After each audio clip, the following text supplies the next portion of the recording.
Hi, Studio Mix family. So I've got an all-core class for you today. Now, typically I do this particular class set with a bender ball, but I realize most of you probably don't have one of these just lying around at home. So all of the exercises that we're going to do today are easily modifiable, just using a thick blanket, a yoga blanket, anything that's kind of sturdy, and it'll give you support. So we don't need this. What you would want to do when we get to the ones where we're using the bender ball is to fold this sucker in half. It ideally should be about the width of your hand, and that will give you that support, but make sure that it's also not too cushy because you're going to be laying on it. You want to make sure that you're going to be supported. Most of them, when we do them with the bender ball, it's a balance element, so if you have one, do all these exercises with that. It'll definitely add a balance element, which is really awesome, but otherwise you're totally good just using this guy. So without any further ado, we're just going to go ahead and get started. The first section doesn't use any kind of equipment at all, so it's just going to be warming up the spine and integrating the system. So starting off in a crunch position, first thing we're going to do is we're going to peel the upper part of your spine up off the floor. So you can do this by supporting the head or not. Hands go on the thighs, and you're just going to start with your chin, and then start with your shoulders, all the way up until your fingertips touch your knees, and then roll it back down. So this is kind of emulating a crunch, but as opposed to the regular crunch where it's just up, down, we're actually articulating slowly through the spine. So you should feel every piece. So starting with your hands on the thighs, we're just going to go for about 10 of these. So soft, we start with the eyes and the head, shoulders, you feel the shoulder blades separate, and then come all the way back down. For breathing, the exhale is on the up, and you should really feel, as you're doing this, a focused drive into the floor with your abdominals. So it's not an upward focus, it's a downward focus. Keep going. And really trying to integrate the breath into this is really going to help out. Now again, if this is starting to feel like too much for your neck, you can always support with one head, but make sure you're going directly straight forward. And down. And really trying to feel the shoulder blades be their own independent unit as we go through this. So, and up. And I lost count already, so let's go for 3 more. By the way, if you don't know this about me already, I'm like the worst counter in the world. And up. Let's go for 1 more. And down. Let's go for 1 more. We're going to hold it. Bring it all the way up. Hold. And if you're feeling pretty good, I'd intensify the pressure into the ground with the abdominals. If you're feeling good, go ahead and take the hands behind the head to add a little bit more leverage, and then breathe. If that feels good for you, take the arms up overhead, even more. And really feeling the ribs driving down to your hip bones. 1 more deep breath in, and let it go. Next thing we do, hands go down on the floor. Nice and wide, we're going to do some twists. So the legs are going to tabletop. Knees are directly above the hips. You don't want to cheat and bring it in. That's just going to over intensify the hip flexors. So what you want to do is take both knees to the side, and then with an exhale, bring it right back to center. Take it to the side. Now you should feel pressure in your arms as you're doing this. If your arms have pressure in the floor, right here, that means your core is engaged. Because the only thing that connects your upper body push to your lower body movement is your center. Bring it all the way down. And you're using that exhale to try and lengthen the spine. So think of like a washcloth. So when you wring it out, it shortens from end to end, right? And then as you untwist it, it gets a little bit longer. That should be the effect or the feel of the spine as you do those exhales. And if you want to add more pressure, all you have to do is lengthen the legs. Adds a little bit more leverage. But the exhale and the lengthening remain the same. And don't be afraid to use those arms. Those arms are very much a part of this.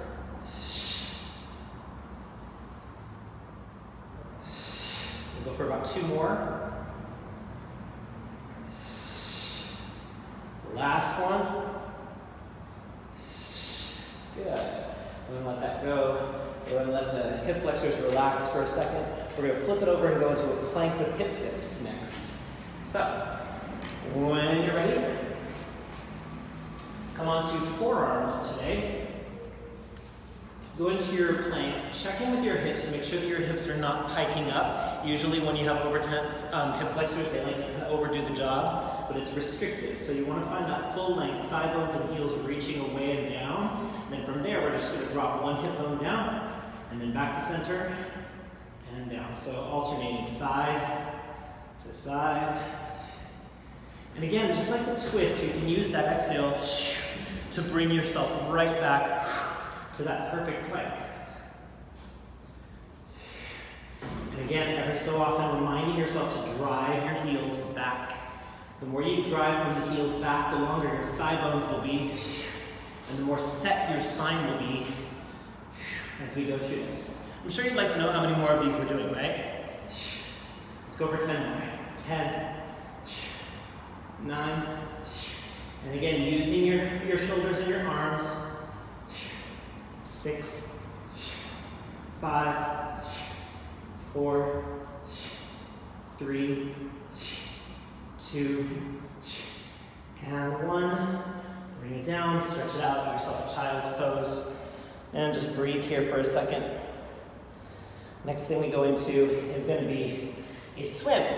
Now, everybody teaches this a little bit differently because it can be a little tense on your low back. So for this one, kind of listen to your body and take note. If you feel a lot of tension in your low back as we go into this one, take note of that for later on. There's an exercise that might be a little tough on your low back as well. So just be listening to your body. For this one, you're going to be laying down, nice and long. You can use your blanket for your head if you want to. And then from here, start to feel your shoulder blades pulling down into your back pockets. So that part of your global core, your shoulders, is very much an integrated part of this exercise. There's 3 things I want you to think about. One of them is shoulders down into your back pockets with the neck nice and long. Number 2, I want you to think about those same thigh bones reaching away, the toes reaching out from your belly button. Then from there, the third one and most important is that your belly button is pulling in towards your spine. So it's kind of like you've got, they say, a hot plate underneath your belly button, and you want to pull your belly button in towards your spine. Now your belly is probably not going to come off the floor, but imagine it for me. Try to make that happen. If you can get your belly off the floor, I'm jealous. So we're going to go here, pull the shoulder blades down, lengthen the thigh bones, pull the belly button in, and then start just reaching one arm at a time and feeling that leverage. It's going to feel like it's working all the way down your back. And then try both thigh bones. And you're not just lifting your toes, you're lifting your knee off the floor as well without losing that length. And then when you feel good about that, take the opposite arm and leg. So opposite arm and leg, and down. Opposite arm and leg, and down. Now if this movement is really big, that means that your hot plate is not working. That means that you're engaging and it turns into a Little Mermaid kind of situation. You want to have this be as small as possible because you have oppositional force. This versus the lift should make the movement very small. So, alternating, and down, and up, and down, and up. Thinking about that belly button. Exhale on the way up for 4 more. And 3. Really feeling how this feels for your low back. 2. And 1. Now we're going to do that again. If you need to stretch out, you can always push back into a child's pose. But if that felt pretty good, pretty easy for you, and you had a perfect engagement of your lower core, then I would say go for all 4 limbs at the same time. For the purposes of today, we're going to leave the head on the floor. Ideally, sometimes people like to with the neck, and that's just not necessary. We want to encourage length for this one, especially with the exercises that are to come. So we're going to go for 10 times with the breath on the exhale up, either opposition arm and leg or all 4 limbs. Here we go. And belly button. Here we go. And 1. And down. And 2. And down. And 3. How are those shoulders? And 4. And down. And 5. And down. And 6. So you should feel hips, shoulders, and abs working. And 7. And down. And 8. And down. And 9. And down. Last one. And let it go. Go and take it into that child's pose. One more exercise in this warm-up set. So part of what we're doing with this core work, we sometimes identify our core is just this. That's the main core, but we also have what we call the global core, which is your shoulders and your hips. This is nothing without your global core, and your global core is nothing without this. So it's all kind of one cohesive unit, so all of my core classes kind of blend all of those together. So there should be some element of all of that connected in every movement that we do. So try to keep that in mind as we go forward. So using your blanket or not, we're gonna go into a side plank. How you set up your side plank is completely up to you. The exercise is gonna be here into a twist. So you can either have yourself set up both knees, one knee, feet in tandem. Sometimes that's easier if you feel unstable, or feet stacked. I'm gonna do feet in tandem just because it's a little easier to demonstrate the hips. Arm is gonna come straight up. First, we check under the global core. Make sure that your collarbone is reaching and pushing down actively into the floor. So that's your support system. If it collapses, you're in trouble. So you wanna make sure that the collarbone is down away from the ears, tons of airspace right here by your ear. And then lastly, you wanna make sure that your hips do not tip back. Just like in the regular plank, whenever we feel like we're getting exhausted, other muscles like try and get into the mix here. So let me show you from the side. So when you go into your plank, sometimes we'll hinge, right? That means that your hip flexors are tensing out. So you want to make sure that, again, those thigh bones are lengthening out. So we're going to go for 10 on each side. Find your collarbones, stack your feet if you're going to. Find your position, and then go down. Your exhale is on the way up. We go. And think your collarbones reaching out through your fingertips at the top. 4, 5, 6, 7, 8, 9, and 10. Let it go. Flip it around to the other side. So same thing, if you're doing the tandem, probably forgot to mention this, but if you're doing the tandem, your top leg should be the one that's in front. That's just better for leverage. So, go and find your position. Shoulders, hips, and then the core. Here we go, down. And lengthen from the collarbones out. It's like your upper body is unfolding. How are those hips doing?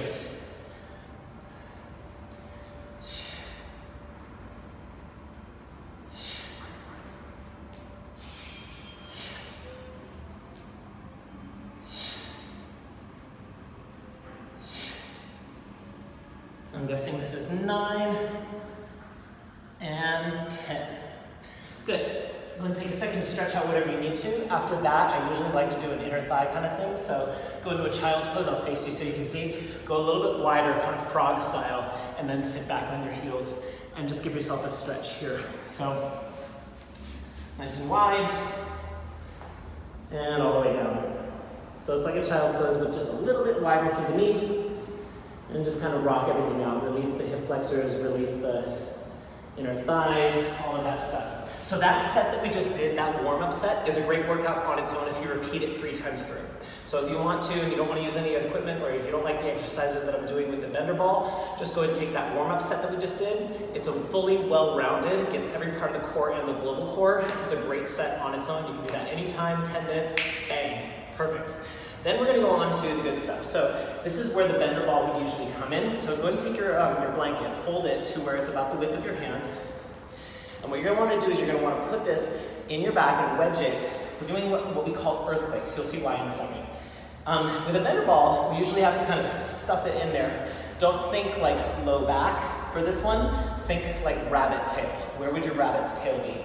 And then from there, depending on your blanket, you should be able to lean back and really push as much pressure into that blanket as possible. So with the arms forward, just go and find how far you can hinge back. So what's beautiful about the bender ball versus some traditional core exercises is that you have that stability, you have that thing to push off of. So that intention, just like the warm-up pushing down rather than coming up, is the exercise. It's all about that. So keep and make sure that you can really push into it. And what it does is it allows you to utilize your core all the way through your lordotic curve of your spine. That means you can go all the way out to extension to your neutral spine and then push into it. Whereas before, on the floor, with regular crunches, your spine stays flat. So it's limited. So this is going to make it a little bit more effective, but it's also going to be a little bit harder. So let's go try just regular earthquakes. So we're just going to go down into the lordotic curve and then intensify, push into the blanket or ball or whatever you've got. Down. And you're really trying to feel the momentum going into the blanket. If that feels good for you, go ahead and take it. This is level 1, level 2, level 3, and then if you're crazy, put your hands up. Same thing. I'm not feeling crazy yet. We'll go here. Down and push. Finding the exhale on the way up, we're gonna go for 16. Here we go. Down and up. Down and up. 3, 4, 5. It's all down here. 7, 8, 9, 10, 11. At this point, you're starting to feel it. 12, 13, 14, and then without stopping, 15. Hold it here. 16. Go ahead and take your arms one level up. Remember, 1, 2, 3, 4. I'm going to go here and just hold, and push. You should feel a lot of shaking. That's called an earthquake. That's why this is called an earthquake. Breathe into it and push. 3, 2, and 1. Good. So now just for comparison, while we kind of cool off a little bit, go ahead and take the blanket away and feel what that feels like without the blanket. You're probably going to feel a lot more work in your hip flexors. So that's one of the benefits of using this, is that it helps to shut off your hip flexors, which love to just overwork. So it's a good way of bypassing that. So keeping that in mind, we're not done with earthquakes. We're now going to add a row twist to them. So go back to your rabbit tail. Find that intensity pushing into the ball, blanket, whatever it is. And this time, as you go back, you're going to take one elbow and try and touch the corner of your mat and bring it back up. So it's the same earthquake exercise, but we're just adding a twist. You're going to feel a happen. All right, that's your transverse abdominals and your obliques starting to help in this movement. So 16 again, the same thing. If that feels too weird on your back, just stick with the same set of just up and down at whatever level your arms were. Okay. Set yourself up, and starting with the row. Down and down and or down and down and I'm gonna count 5. I'm gonna do my best. 6, 7, 8, 9, 10, 11, 12, 13, 14, 15, and 16. Okay, so moving on. We're not done with earthquakes yet. Do you love me? Aha. Okay, so we're gonna go on to basically the same exercise, but now we're gonna take away the rabbit tail and start to integrate the hip flexors. Now that they've not been a part of the story, let's start to put them in. Just because they like to overtense doesn't mean that they should be negated completely. We need to be able to teach them to contract and also release. So with this one, we're gonna do that and the inner thighs. How exciting. You're gonna take the bender ball / blanket, place it between your knees, and give it a little bit of a squeeze. On a scale of 1 to 10, you're looking at like a 2 or a 3, just holding it in place so the inner thighs stay active. Then from there, try to find your neutral spine so that you're kind of gonna lean back, not on your tailbone, but actually a little bit further above it. And we're gonna try and do either of those 2 exercises again, holding on to this. This is gonna make it harder. So we're gonna go down and up, or down and up. Now for those of you doing the twist, you're going to notice you're not going to twist as much. That's because this is now locked in position. It's going to limit your twist size, which is fine. Here we go. 16. And down. And down. 3. You're trying to reach the elbow as far back as you can. 5. 6. And you should feel twisting from your lowest ribs. Call that 8 because I can't count. 9 and 10 and 11 and 12. Holy crap. 13, 14, 15, and 16. Good. And let that go. So at this point, you might notice your hip flexors are a little bit charged up now, right? Cool. Great. We're going to move on to stretch those out using a bridge. Part of your global core. junco in el tronco, we're actually going to put the bender ball slash blanket exactly where it was before, but now we're going to be doing bridge walks. So, set it up. For this one, instead of on a scale of 1 to 10 in how much you squeeze the blanket ball, you want it to be somewhere around a 5 or a 6. So this one's a little bit more intense. Second rule, you want to make sure that your your heels are firmly connected to the ground. Sometimes we work from here. If you're pushing your hips up and you've got the dominance of pressure in your toes, that means you're going to be working from the quadriceps. We want this guy. So that means that your weight distribution has to be a little further back in your feet. I suggest doing this with your feet flat, but make sure that you've got 80% of your weight going through your heels. And this one we're going to roll up through the spine. There's 2 parts. I'll show you both. We're going to roll up through the spine, piece by piece, and then all the way back down, maintaining that squeeze on the ball, blanket, whatever. So tailbone starts, and you roll up through the spine 1 piece at a time, and then you retrograde that all the way back down. Your hips are the last things to hit, okay? That's part 1. Part 2, we're going to go into nice firm shoulders on the floor. Then from there, we're going to lift 1 leg, do 1 raise, switch. Lift 1 leg, and switch, okay? So that's called bridge walking, or a modification of. All right, find your squeeze. Shoulders nice and firm on the floor. Rolling up through the spine 10 times, and then bridge walks 10 times. Ready, set, go. Up, peeling through the spine, all the way to the top to get the stretch in the hip flexors, and then all the way down. Hips are the last things to tilt back into the floor. And all the way up for 2, and down, and 3, all the way up, feel the squeeze, and down. 4, and down. 5, and down. 6, and down. 7, and down. 8, and down. 9, and down. Last one, 10. Hold this one up. Make sure your arms are firmly pressing on the floor, and lift 1 foot, down, up, and switch. This is 2. Keep that squeeze on the blanket, ball, and 3, down, up. Getting all the way up to your maximum height. This is 5, and this is 6, and this is 7. How are those heels? This is 8, 9, and 10, and let it go. All right. Moving right along. So this next one I really like. This one's going to play on different people different ways, this next 2 sets, okay, especially the second one of these. So this one, what we're going to do is we're going to balance our hips on the blanket. So for this one, go ahead and lift the hips up into your bridge again.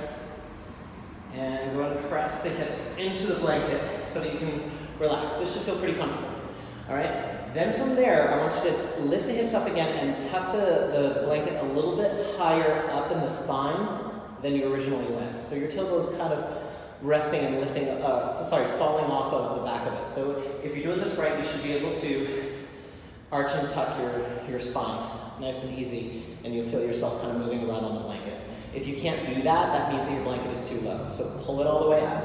Then from here, hands go down, legs go up, and then from here, we're just going to push into the blanket. Remember that downward focus we did earlier? It's here again. So you're going to push into the blanket and drop. Push into the blanket and drop. Now, important detail about this one is that we want to throw the legs sometimes. This is like a pet peeve of mine in class because it's so easy to see this happen, where we just kind of use the weight of the legs to lift the tailbone. That's cheating. Don't do that. You're going to go into push, and it's like footprints directly to the ceiling. So, and up. What that does is it helps to release the hip flexors again, right? If you're doing this, you're just driving from the hip flexors, and that's no bueno. So, here we go. 16 of these, pushing down into the blanket. Ready? And up. And up. And up. And up.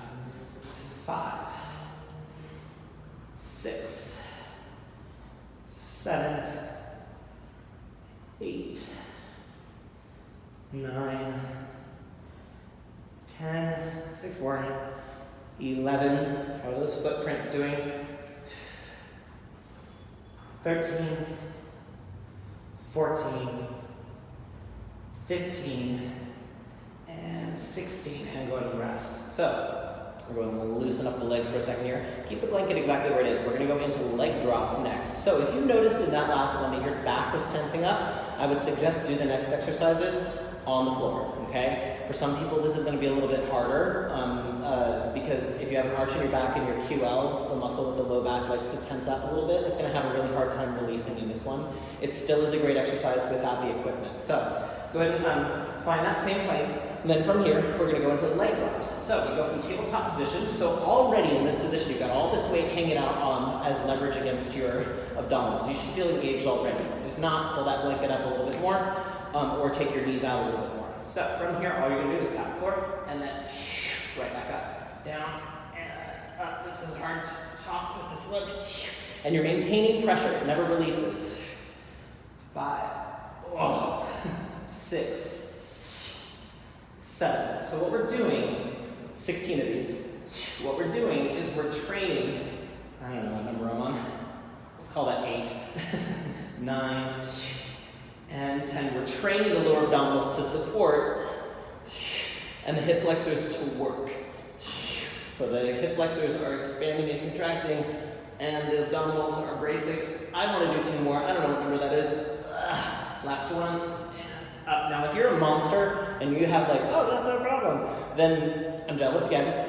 But you can also do this with long legs. Oh my God. That's fun. The last exercise I'm going to leave you with is a dead bug. So for this one, we're going to go on to kind of similar exercises, but we're going to shift the blanket a little bit higher so it goes right underneath our floating ribs. That's going to be even more leverage, and now your upper abdominals have to do just a little bit more support. Okay. So in this position, this might be uncomfortable for some people, all right? Because you're into your lordotic curve. We're going to be fighting that temptation by growing support. If you feel tension in your low back here, ditch the blanket. Don't do it, all right? It's not worth it. It's just as good on the floor. So what we're going to do here is keeping the feet on the floor. You're going to push into the blanket like you're trying to squish it until your hips come up. Then we're going to do the same thing with the head and the shoulders. And then back down, and then back down. So hips, head, and hips. This is going to get us ready for our dead bug. On the floor, it's going to be the same thing. Hips, head, hips. But it's so much easier to cheat because you can just push into the floor with your legs. We already did that. You don't need to do that. Try to make this all about your abdominals. Okay, going for just 10 of those because that should be all that we need. Here we go. Oh, Lord have mercy. Okay. So, without weight in the feet, here we go. And hips, and head, and hips. Hips, the movement does not need to be big. It should be more about the focus you put into the blanket ball. Hips, head, hips. Hips, head, hips. Call that 6, I think. I don't know. 7. Last little exercise. 8. We're going to hold the 10th one. 9. And down. Last one. 10. Hold this one up. And then from here, try to lift both legs. If you can. And then bring both arms up. Try to get nothing on the floor. Breathe. If you're feeling great, you can try movement of the limbs. It doesn't take much. For stabilization to have to take effect. 4, 3, 2, and feet first, then arms, head. That is all that I have for you. If you want to repeat all those, do it, totally. It's a really great workout. It's a really great exercise to integrate the core, and it gets the whole circumference of the core, which is really nice. This is a warm-up that I used to do. I used to be a professional dancer. I technically still am, but this used to be my warm-up before I'd go on stage, just to make sure that everything was integrated and ready to go. So feel free to repeat it. Otherwise, we're just gonna cool down. Don't take the legs out and the arms out into a big X. Let the ribs fly open for a second here, and just breathe into the belly.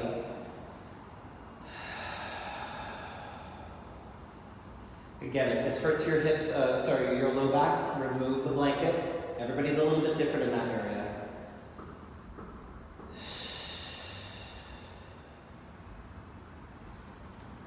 Then we're gonna go into the hip flexors. Go ahead and start by tucking your feet in. Plant your feet, and then bring the hands in, and then lift the hips. Pull the blanket down to your hips now, to where it's comfortable. Remember that comfortable place before I made it uncomfortable? Right there, to where you can just relax, okay? Go back to your tabletop, and you stretch out the hip flexors.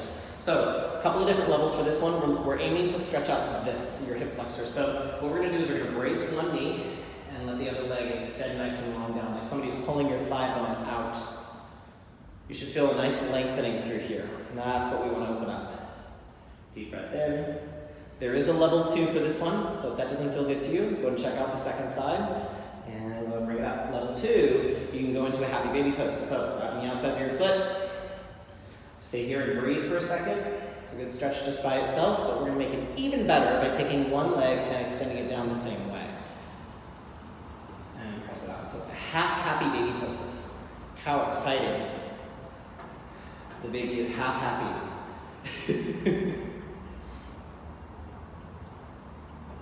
Stay here for as long as you want, trying to really feel that thigh bone reaching away. And then when you're ready, eliminate the blanket ball. Come on back up. That is all that I have for you. Feel free to repeat those exercises. Like I said, when I was doing this as my own dancer's workout or warm-up, I used to do 2 sets of everything, both the warm-up and that. I know it's a lot, but that's what we have to do. So that's all that I have for you. Check out more videos. I'll be posting them 2 a day for a while. So hopefully I will see you in another class and see you in person even sooner than that.